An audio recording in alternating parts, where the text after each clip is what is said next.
Coucou à tous, on continue Moonlight Lover, j'espère que ça va bien se passer. J'appréhende un petit peu le face-à-face avec Vladimir, j'ai un peu peur qu'on nous mette dans le délire alors que nous de base on a essayé d'empêcher la catastrophe. Mais on va voir, je ne vais pas commencer à cracher, on va voir, on n'y est pas encore. Alors, ouais, quelque chose n'allait pas. Ivan rata la marche et se retrouva à genoux, cramponné à son t-shirt, un râle animal lui échappant. La douleur m'envahit avec une force à laquelle je n'étais pas préparée. Ah, il a faim, c'est pour ça.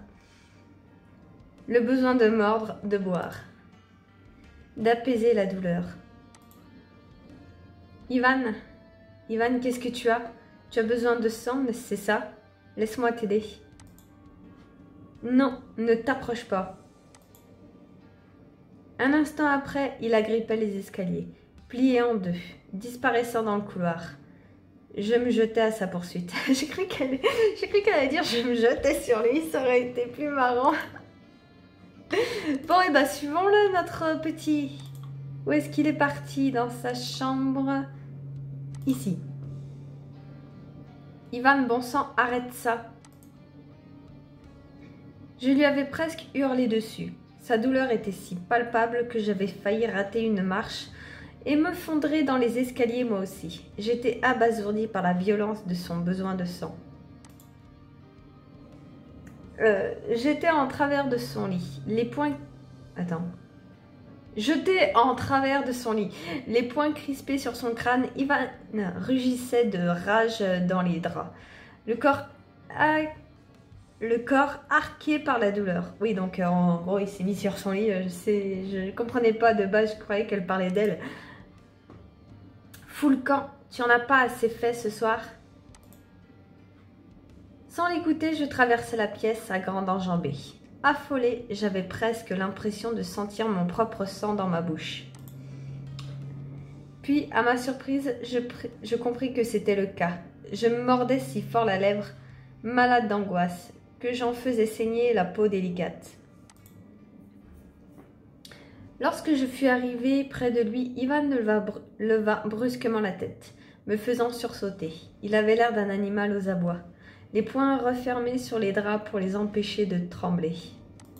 Il a senti le sang. J'ai besoin de ton sang. Et tu peux pas comprendre qu'avec ce foutu ascenseur émotionnel, je ne sais pas me contrôler. Oui, mais si t'as besoin de sang, il faut bien mordre au bout d'un moment. Non? Si c'est vraiment juste une faim, faut bien te nourrir. C'est des conneries. Ma phrase était partie comme un coup de feu, brutale et sans détour. J'en étais surprise, perturbée par l'assurance avec laquelle je l'avais dite. Mais je le pensais, réellement. Quoi? Qu'est-ce que t'en sais? J'ai déconné, j'ai complètement déconné. Tout ce que j'ai à donner est l'inverse de ce que je voulais. Pour moi, pour nous. Je me figeais. Pour nous? Il a dit nous? Oh mon Dieu! Comment ça? Qu'est-ce que tu racontes? Loïc n'a strictement rien à voir avec.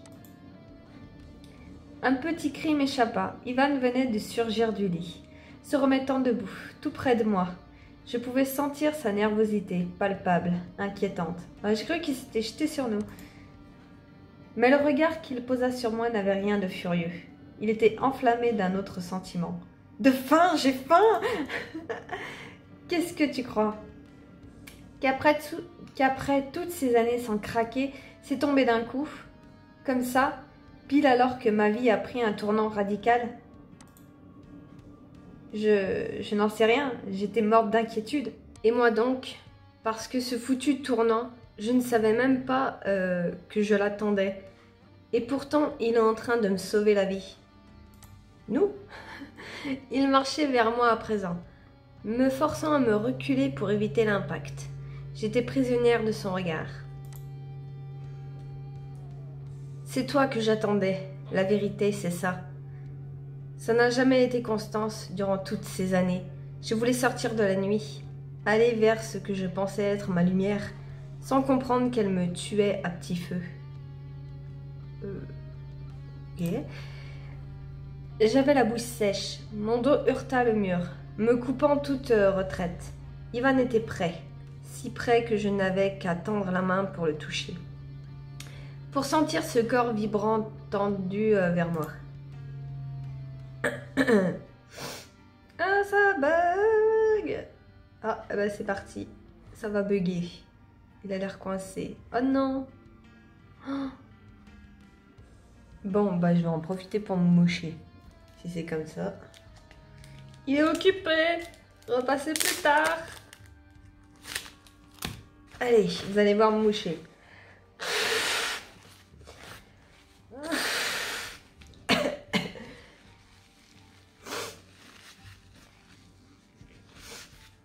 Voilà. Est-ce que j'ai quelque chose? Non, ça va. Bon, il est coincé par contre ou comment ça se passe? Oui, il a l'air coincé. Hein. Ok, génial. Super. Eh ben, ça commence bien. Bon, c'est comme ça. Moi, je me mets bien. Bon, j'ai l'impression qu'il a planté. Alors, attends. Je vais peut-être essayer d'aller à l'accueil. Continuer l'histoire. Ok, ça a l'air de... J'avoue, la bouche sèche, mon dos heurta le mur, me coupant toute retraite. Ivan était prêt, si prêt que je pouvais... Ouais, ça on l'a déjà lu, ok. Ok, c'est bon. Eh ben dis donc. Ma vie c'est toi. J'ai voulu voir Loïc pour rompre les amarres de ce vaisseau fantôme qui me faisait courir à ma perte. Je voulais leur dire au revoir, refermer ce chapitre, pour peut-être en commencer un avec toi. Oui? Qu'est-ce que tu dis? Il te fait une déclaration d'amour. La stricte vérité, c'est toi. Ça a toujours été toi. Oui, alors ça, par contre, je trouve ça un peu obvious de dire ça. Mais bon. Et j'ai mis tant de temps à le comprendre. Je t'ai fait tant de mal que ça me terrifie de te le dire. Mais... Ses mains vinrent encadrer mes joues et il les caressa de ses pouces. À ma stupeur, je me rendis compte que j'étais en train de pleurer. Ah. Sous le choc, la tension, sous le coup de mes émotions qui me submergeaient. Je n'en avais même pas conscience. Je t'aime, Lily. Je suis amoureux de toi. Je consacrerai tous les moyens pour tous les moments qu'on pourra partager à réparer ce que j'ai pu te faire subir. Constance n'a plus sa place dans ma vie. Elle l'avait déjà plus avant qu'on débarque, mais bon, c'est pas grave. Hein. Juste. Ce fut comme si on avait ouvert la porte d'une cage. Et maintenant, je veux la continuer avec toi. J'ignore lequel des deux se jeta vers l'autre le premier, et peu importe. Et peu importait. Nos lèvres se trouvèrent dans une urgence violente, absolue. Nos mains se cherchèrent, nos doigts s'entremêlèrent, tendres d'abord, puis nos corps se jetèrent à l'assaut l'un de l'autre. Allez, c'est parti! Le corps tendu d'Ivan, sa soif de sang. Ah oui, c'est vrai qu'il a toujours pas bu de sang. Je n'en avais plus peur. Je la désirais. Je voulais lui donner ce dont il avait besoin, ce dont j'avais envie. Sentir un peu de moi couler en lui. Ok. Plaqué contre le mur, dans l'unique rayon de lune que laissait filtrer la fenêtre, je sentis les crocs d'Ivan entrer dans ma peau. La chaude humidité du sang ruisselait le long de ma gorge, dégoulinait sur ma robe. Et je m'en moquais. Mes bras se jetèrent autour de lui, pour le serrer au plus fort, entourer sa tête de mes mains. Ah. La mienne s'inclina vers lui pour se réfugier dans son cou. Nos deux respirations résonnaient à l'unisson, dans l'odeur métallique du sang. Mais comment ils nous décrivent ça? On dirait une orgie de sang, c'est trop chelou. Mon Dieu! Oh là là, on a passé un cap là. Les mains d'Ivan se pressaient sur mes hanches, les attirant à lui. Je brûlais d'être plus près de lui, de me fondre dans ce corps en souffrance. Je voulais prendre cette souffrance à deux bras et la laisser se dissoudre en moi. Car je l'aimais aussi. Je l'aimais et je voulais lui ôter toute sa noirceur, sa douleur, ôter la camisole qui l'étouffait et le laisser détruire les barreaux derrière lesquels il était enfermé depuis trop longtemps. Son visage quitta ma gorge. Ses yeux se posèrent sur moi. Je sentis sa main se presser contre ma joue. Mes doigts dessinaient ma tempe. Ses doigts dessinaient ma tempe. Nos lèvres exhalaient nos souffles rapides, saccadés qui s'entremêlaient. Le baiser fut ravageur. Peut-être était-ce le goût du sang que je sentais dans la bouche d'Ivan, l'explosion de nos sentiments, la violence de la soirée. Mais nous ne pouvions nous lâcher. Nous nous embrassions comme des morts de faim, des morts de soif, cherchant une source de vie chez l'autre. Un petit cri m'échappa quand je me sentis soudain décoller. Ivan m'avait saisi sous les cuisses et avec une aisance qui me stupéfia, me porta jusqu'au lit. Oui, ça y est, ils vont baiser, on attend ça, oh là là. Bon, ils sont couverts de sang, c'est... On va pas s'imaginer comment ils sont. On va juste lire. Un violent coup de chaud m'embrasa les pieds à la tête. Alors que mes bras se refermaient plus étroitement autour de son cou, que je reprenais avidement notre baiser. Ah, on a eu Linu! Super! Et ils sont trop mignons comme ça. Bon, ça va, ils nous ont enlevé le sang parce que c'est vrai que c'est pas très réaliste. Hein. Sinon, il devrait y avoir du sang là partout. En fait, il devrait y avoir du sang vraiment partout. Ils nous l'ont enlevé, c'est cool. Mais voilà. Elle était mignonne. Quand mon dos heurta le matelas, je rejetai la tête en arrière, offrant ma gorge à Ivan dans un soupir rauque. Mon abandon était ma marque de confiance. Attends. Ah, le fait qu'elle se mette dans une position, comment on dit déjà, vulnérable, voilà, est une marque de confiance, de ce que j'ai compris. Parce que mon abandon était ma marque de confiance. Elle est un peu, je comprends, mais elle est un peu formulée bizarre pour moi. Ah, allez, digère. Mon hurlement silencieux pour lui dire que je le voulais, que je voulais lui donner tout de moi. Je m'attendais à une morsure, mais ce fut un baiser chaud, brûlant, d'une tendresse sans limite, qui se posa sur ma gorge. Oui, là, c'est bon, il est plein maintenant. Maintenant, il va faire autre chose. Ses lèvres glissèrent le long de ma gorge. Sa langue redessina mes clavicules. Puis je crus... puis le creux de mes seins. Que ses mains avaient libéré en baissant ma robe. Le contact du tissu sur ma paume nue m'électrisait. Un rire joyeux m'échappa, et celui d'Ivan y répondit, dans un écho qui illumina la pièce. Je tirai à l'aveugle sur ses vêtements pour les arracher, les sentir glisser sur sa peau, pardon. J'espère que ma manière de lire ne gâche pas tout, mais je pense que là, niveau sensualité, je ne suis pas très au point. Sans doute les avait-il ôtés lui-même, car quelques instants après, je sentais son corps nu m'écraser, me couvrant tout entière, alors que je me cambrais contre lui. Jetais mes jambes autour de ses hanches. La nuit pouvait bien m'engloutir à présent, tant qu'elle m'emportait avec Ivan. Oh, j'ai cru que j'avais plus de place, c'est juste terminé le chapitre, du calme. Mais voilà, donc on a eu enfin le premier la coucherie quoi. Ce fut le mouvement léger d'une caresse contre mes cheveux qui me réveilla. Je mis quelques secondes à ouvrir les yeux, tant j'étais bien. Je sentis le torse d'Ivan sous ma joue. Sa tête sa taille que j'entourais de mon bras, son bras autour de mes épaules. Ouf, attends, sa taille que j'entourais... Ouais, donc elle est couchée comme ça sur lui. Ah là là. Quand enfin je relevai les paupières, je vis qu'Ivan me regardait. Depuis combien de temps, je l'ignorais, mais c'était une sensation agréable et réconfortante. Bonjour, vous. Et c'est pas le moment de faire du bruit. On est dans un moment crucial.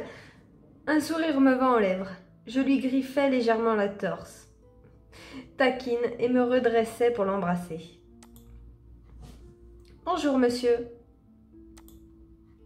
Ça va, bien dormi? C'était d'une surprenante simplicité. C'en était presque étrange, comme s'il n'y avait pas toute cette situation cauchemardesque autour de nous, ni le fait que lui était un vampire, et moi une humaine, son calice de surcroît. Mais je n'avais pas envie de me prendre la tête avec ça pour l'heure, à fond. Les jours à venir vont déjà être assez compliqués comme ça. Même juste ce jour-là, non, c'est pas aujourd'hui qu'il va tout se prendre dans la gueule. Oui, c'est une drôle de sensation de s'endormir avec quelqu'un. Un sourire vint éclairer son visage. Durant cette nuit, aucune trace de la gaucherie que j'avais pu percevoir parfois chez Ivan. Ça avait été... Ah merde, on ne saura pas, on sort la prochaine fois. Pour la première fois de ma vie, j'avais senti qu'on me voyait moi, tout entière, telle que j'étais. Ivan n'avait pas seulement parcouru mon corps, il avait voulu étreindre davantage. Tout comme moi d'ailleurs. Je ne m'étais pas attendue à ressentir ce genre de sensation un jour. J'allais me redresser pour l'embrasser de nouveau, quand je me figeai soudain et tournai la tête vers la porte. Ivan fronça les sourcils. « Ah, qu'est-ce qu'il y a ? Oui, qu'est-ce qu'il y a ?» J'ai l'impression d'entendre quelqu'un derrière ta porte. Ah non, me dis pas que c'est Ethan. Tu dois te faire des idées. Si c'était le cas, je l'aurais entendu moi aussi. La seconde suivante, la porte s'ouvrait en grand, m'arrachant un grognement de protestation. Je plongeais sous les couvertures alors qu'Ivan se redressait comme un ressort sur le lit. Aaron, tu peux pas frapper, nom d'un chien. Ah, c'est Aaron. Ok, qu'est-ce qu'il veut? Qu'est-ce qui se passe? Tu nous déranges là? Il a bien dû sentir tout le sang. Oui, parce que pour moi, il sent encore tout poisseux de sang. Hein, et j'ai l'impression... Ah non, c'est bon. J'ai cru que ça va encore bugger. Ah, eh bien, tu devrais peut-être prévenir quand tu n'es pas seule. C'est sa chambre de base, c'est son intimité, qu'il soit seul ou pas, tu frappes. C'est quoi cet argument tout claqué, Aaron? Tu me déçois. Non, mais tu rigoles. Tu veux pas que j'accroche un carton à la porte aussi? Je crois que c'est une chaussette qu'on met à la poignée pour signifier qu'on est avec quelqu'un. Bah au moins, ça éviterait ce genre de situation gênante. Ah oui, c'est vrai que ça le gêne beaucoup, dis donc, hein. Il va aller se laver ses yeux à l'acide, là, hein. Dis donc, hein. Je me risquais à regarder par-dessus la couverture. Aaron était planté sur le seuil, la poignée encore dans la main, l'air perplexe devant la scène à laquelle il assistait. De mon côté, ma colère supplanta vite ma gêne, dopée par l'adrénaline de l'embarras. À défaut de te rappeler de respecter la vie privée, est-ce que tu peux au moins fermer cette foutue porte, Aaron? Non mais ça va pas, Aaron. Tu sors, bon sang. Tu vois bien que je suis... Tu veux de l'aide, Aaron, sinon? Tu comptes te joindre à nous tant qu'à faire? Oh, marrant. J'aime bien la baie, là, c'est... À défaut de te rappeler de respecter la vie privée, est-ce que tu peux au moins fermer cette foutue porte, Aaron? Non, parce que là, moi j'ai envie de le chasser, en fait. Non, mais ça va pas, Aaron, sors, bon sang, tu vois bien que je suis... Elle finit pas sa phrase, ça me dérange. Tu veux de l'aide, Aaron, sinon? Tu comptes te joindre à nous, tant qu'à faire? On va mettre la C, c'est la plus marrant, en vrai. Mon stress me faisait faire du sarcasme de mauvais goût. J'en avais bien conscience. Aaron haussa un sourcil. Ouais, il en a rien à foutre, quoi. Aussi tentant que ce soit cette proposition... Attends, je vais relire ça. J'étais sûre qu'il allait sortir un truc comme ça. Aussi tentant que soit cette proposition, cela ira, merci. Tu veux mon t-shirt pour te rhabiller? Non, je veux que tu partes pour que je puisse me rhabiller. Mec, à quel moment tu surprends quelqu'un, enfin un couple comme ça, et tu restes, juste tu t'en vas, tu t'excuses, tu dis désolé, tu t'en vas, tu restes pas. C'est quoi ce délire? Non, j'ai mes habits, merci. Tu veux pas te tourner au moins? J'en ai vu d'autres. Désolée si tu es mal à l'aise. Je ne pensais pas te trouver ici. Oui, mais justement, va-t'en, reste pas là. Oh, c'est un peu tard de toute manière, non? Je m'enroulais étroitement dans les couvertures, essayant vainement d'assumer la situation. Avec beaucoup moins de gêne, Ivan sortit alors du lit, attrapa sa cape et vint me draper les épaules. Aaron ne semblait absolument pas dérangé de le voir déambuler nu. « Vous êtes bizarre. » Oh, ça va, à force de vivre les uns sur les autres, tu sais, on a l'habitude. Oui, mais bon, au bout d'un moment, tu vois bien que elle, ça la gêne, quoi. Tu pourrais, je sais pas, faire preuve d'un peu d'empathie, là. J'espère de tout cœur qu'il n'y a aucun double sens dans ta phrase. Oui, c'est vrai que c'était tendancieux, maintenant que j'y pense. Mais la situation est trop bizarre, là. Pardon? Ah. Oh, zut, ça avait l'air d'avoir fait tiquer. Non, ne t'en fais pas, j'ai ma réponse. Ivan en profita pour se rhabiller, et je sentis la tension monter d'un cran alors que la gêne se dissipait vaguement. Je vis les yeux d'Aaron aller et venir entre nous, manifestement indécis quant aux commentaires à faire. Ouais, je comprends pas pourquoi il est encore là, pourquoi il lui dit pas de dégager, juste. Oh, cette scène est tellement improbable. Ivan me tendit mes vêtements, me permettant de me rhabiller maladroitement sous les couvertures, préservant ma dignité. J'enfilai ma robe quand Aaron rouvrit finalement la bouche. Je suis impressionnée de voir que tu peux faire pire pour aggraver ton cas, Ivan. Ah, je crois qu'il décide de parler de ce qui s'est passé hier. Ce n'était pas franchement le genre de phrase que j'espérais. Parce que tu comptes me reprocher de recommencer enfin à vivre? Je doute que les autres le voient comme ça. Lily est ton calice. Avoir des relations avec elle n'est pas franchement ce que j'appellerais une bonne idée. Quoi? Quoi? Quoi? Mais je pensais pas qu'il parlait de ça. La vache! Et c'est lui qui dit ça, alors qu'on en a eu aussi avec toi quand on t'a joué, espèce de jaloux là. J'ai l'impression qu'ils sont tous frustrés les autres mecs. Oh putain! Comme nous comptons nous passer de vos avis, ça tombe plutôt bien. Et comme ton avenir dans ce manoir et donc celui de Lily est étroitement lié à nos décisions, il va bien falloir que vous vous en souciez. Je sentis mon estomac tomber en chute libre. Qu'est-ce que c'était que cette histoire? La situation était si grave que ça? Au fond, j'avoue que là, ça sort un peu de nulle part ce délire. Jusqu'en enfin, les choses semblaient évoluer et que la vie m'offrait une chance avec Ivan. Est-ce que tout allait devenir pire encore? Ivan observait Aaron d'un air imperturbable, cependant, presque froidement. Vous avez déjà décidé de mon sort alors? Tu es venu me rendre la sentence de Vladimir? Il n'est pas le seul à décider. Notre choix doit être unanime. Et tu nous dois un certain nombre d'explications, y compris sur la nouvelle nature de ta relation avec Lily. D'où? Mais comment ils sont intrusifs? Ça les regarde pas, ça, en vrai. Ok, pour la connerie qu'Ivan a fait avec le Moondance, là, avec Loïc. Mais ça les regarde même pas. Qu'est-ce que ça peut leur foutre? Occupez-vous de vos culs à vous, laissez les nôtres tranquilles. Oh là là! Je suis d'accord avec Ivan, je ne vois pas en quoi ça vous regarde. Mais bon sang, qu'est-ce que ça peut vous faire de toute façon? Je peux savoir ce que ça changerait pour vous, de savoir qu'il peut y avoir entre Ivan et moi. Là, clairement, au bout d'un moment... D'une, est-ce que tu as vu une autre femme que toi dans ce manoir? De deux, votre lien ne t'interpelle pas? Non. Et pourquoi est-ce que ce serait le cas? Surtout que le lien vampirique, là, on est d'accord que c'est une métaphore à l'amour et tout ça, hein. Donc, franchement... Et puis quand c'était avec lui, ça gênait personne. Là, c'est vrai que je comprends pas. Ce n'est pas anodin. Tuer une humaine et lui un vampire. Et de surcroît son calice. Et après... Mais bon sang, au bout d'un moment, c'est moi et Ivan que ça regarde, il me semble. Au risque de paraître paternaliste ou vieux jeu, à nos yeux, vous êtes comme deux adolescents inconscients se mettant à coucher sous le toit familial. Vous vivez tous les deux ici, vous allez devoir compter sur notre avis. Pardon, mais... Ah putain, mais même... faut...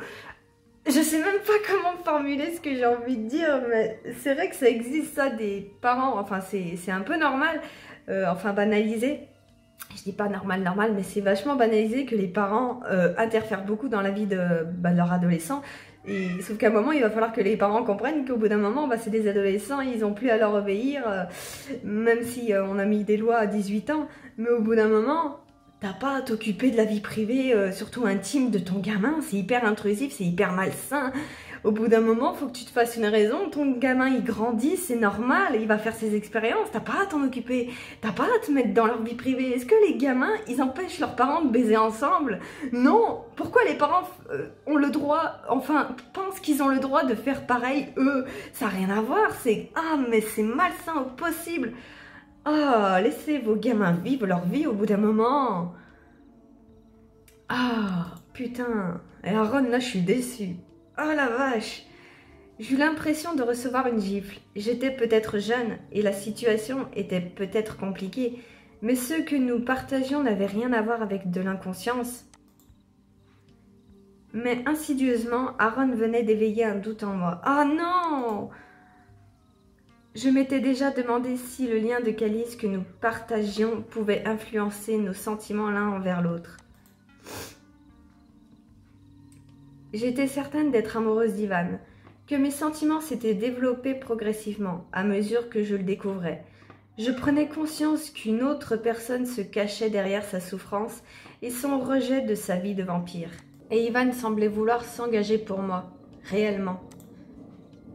Et avec la nuit que nous venions de passer, mais le doute subsistait, un peu comme mes craintes concernant ce qu'il restait entre Constance et Ivan. Rendez-vous descend, tous les deux, et descendez au grand salon. On doit parler, tout de suite. Aaron tourna les talons et sortit sans attendre notre réponse. Enfin tranquille, je sortis du lit, incertaine de la conduite à avoir avec Ivan suite à cette altercation. Mais il me prit dans ses bras et me serra fort. Je me détendis. Ne panique pas, on n'a rien fait de mal. Et pour hier soir, je sais ce que j'ai fait et pourquoi. Ça va aller. Oui, parce qu'on est d'accord que coucher ensemble, c'était pas mal, ils ont le droit. Par contre, ce qu'a fait Ivan avec Loïc, c'est plus ça qui devrait les inquiéter. J'en étais moins certaine, mais j'acquiesçais et levai la tête pour recevoir un baiser. Nous restâmes longtemps à nous embrasser, puis nous arrangeâmes un peu mieux notre tenue avant de descendre au grand salon. Et bien c'est parti, allons au grand salon. Ah, mon cœur, lui, peinait toujours à se calmer. Ok, c'est bon, cette fois-ci on va au grand salon. Alors, secondaire... Je crois que je me suis plantée. Non, c'était ça. Couleur principale. Attends, il faut aller où? Au grand salon, j'avais déjà oublié où aller. Ah, Ivan ne m'avait pas lâché la main en descendant au rez-de-chaussée. Et je m'y étais cramponnée. Tant que j'étais dans la chambre d'Ivan, malgré l'intrusion d'Aaron, je me sentais encore dans cette bulle que nous avions créée en passant la nuit ensemble. Je l'avais vécu comme un séisme. L'image était peut-être niaise, mais elle représentait bien mon sentiment. J'avais découvert tant de choses en quelques heures, des choses qui bouleversaient mon rapport au corps, à la sensualité, à ce que je savais de moi, ainsi que d'Ivan. Ce n'était pas une expérience anodine. Nous avions passé une bonne heure ensuite dans les bras l'un de l'autre. La prévenance d'Ivan calmant le torrent de sentiments et de sensations que j'avais ressentis et que j'avais du mal à apprivoiser. J'aurais aimé avoir droit à un peu de calme pour profiter de ce tournant radical dans notre relation, pour apprendre à le gérer aussi. Je n'en aurais manifestement pas le luxe. Nous allions devoir passer aux explications et peut-être devoir nous justifier sur notre relation. Alors même qu'aucun de nous n'avait prononcé encore l'aveu fatidique. Et j'espère que l'on n'aura pas à le faire devant eux. Tu vas voir que si. Hey, ça va aller? Je me forçais à sourire malgré ma nervosité. Je savais qu'il n'était pas dupe et je le sentis serrer ma main dans la sienne. Allez, viens, on y va. Attends, bibliothèque. Grand salon. Grand salon. Nous entrâmes cramponnés l'un à l'autre, prêts à affronter le manoir au complet. Mais à ma surprise, seul Aaron et Béliat se trouvaient dans le salon à notre arrivée. Ah bon? C'est quoi ce plan? Une embuscade? Je te demande pardon? Où sont les autres? Je croyais que vous deviez prendre une décision à l'unanimité. Ça va être quoi l'excuse? Je sens mal. Bon, ça a un peu retourné toute la situation là, parce que de base, oui, Ivan allait se faire engueuler pour ce qu'il avait fait avec Loïc. Sauf que nous, là, je trouve qu'ils aggravent vachement ce qui vient de se passer. Après tout, leur relation, ça les regarde que eux. Les autres, ils sont pas à s'en occuper. Quand on a joué Aaron ou même Ethan, à aucun moment, on nous a fait une remarque sur ça. Et surtout, en plus, je pense que, ouais, ils sont tous les deux majeurs. En plus, ils ont 18 ans. Ils ont pas... même si c'est les plus jeunes, ils ont pas... à faire comme si c'était les parents, quoi. Ils ont pas à faire ça, donc ouais, là, j'avoue que c'est un peu éclipsé le problème central, parce que pour moi, ça, c'est pas un problème, c'est même pas secondaire. Et puis, Aaron, mais le goujat, quoi, le manque de tact, ok, vous êtes tous des mecs, vous avez l'habitude de vivre sur vous. Mais justement, comme il l'a fait remarquer, on est la seule fille ici, donc il devrait savoir que maintenant il va falloir qu'il fasse un effort à ce niveau-là. Et puis même s'ils sont entre garçons, l'intimité ça existe, quoi, chacun son intimité, c'est un truc de malade. Enfin bref, on verra comment ça va se passer la prochaine fois. Je sens que je vais m'énerver, je sais pas pourquoi, mais bon, on verra. Allez, salut!